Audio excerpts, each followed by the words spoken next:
Week number 1 of the 2019 high school football season, and we're ready for our first westbranchfootball.com game preview, brought to you by EMS Detergent Services and Main Street Suites. We've got a lot of great sponsors. We'll talk about them throughout the season. But, Jason, hey, week 1. Bears coming off of a season where they make it to the second round of the state playoffs, district runner-up last year, and opportunities this year to try to build upon that. But some new faces going to be seeing some spots here out on this field for the Bears. I mean, you'd be remiss if you didn't speak about one of the bigger holes that's going to be filled this year, try to be filled this year. Bo Cornwell lost. I mean, rewrote basically the passing record book at West Branch, kind of took West Branch into the next the next millennium of offense that you're seeing.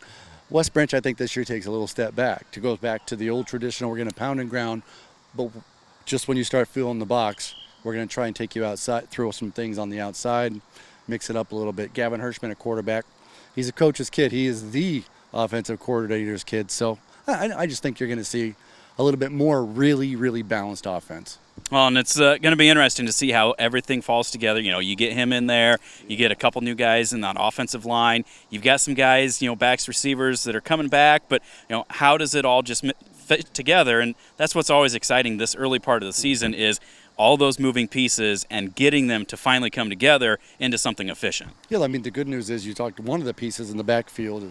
When you return a kid like Tanner Lukovsky that averaged over 10 yards a carry, he's had over 2,400 yards rushing in his career, has a chance to be one of only 2 running backs in the history of West Branch football, the second running back to ever get over 4,000 yard rushing this year with another positive season. But that's all going to start up front. That's Steven's favorite thing, the skill positions. The skill positions, the 5 guys up front on offense and defense. That's where it all begins, is up front with the big guys. Yep, and that offense is going to be challenged with another tough schedule this year. It all starts, we've got West Liberty heading down there, going just into Muscatine County and take on our rivals from about 6 miles to the south, 8 miles, whatever it is. But this is a team that had a rough start last year, 1-3 to get things going, and then all of a sudden they found it, they put it together, they find themselves first time in school history to the Unidome. That's something that I think people overlook is what that can do for a program. Coach Iskey, he was on the cusp for a couple of years, right there, yeah. Boom, gets him over that hump, and now you've got a lot of positive momentum, a lot of good feeling in that program. Yeah, and when you've got momentum, you've got confidence. Confidence breeds a lot of things. It breeds kids to get into the weight room more.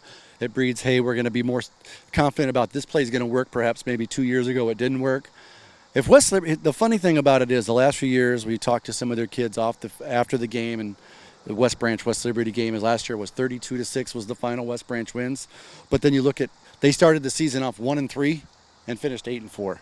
They just went on a run, went right through their district, right into the semifinals, ran into the eventual Class 2A champion buzzsaw of PCM.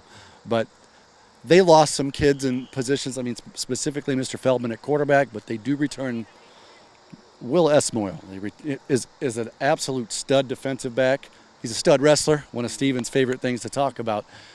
But they also returned some really good skill position players. A leading receiver in Lake Newton is back.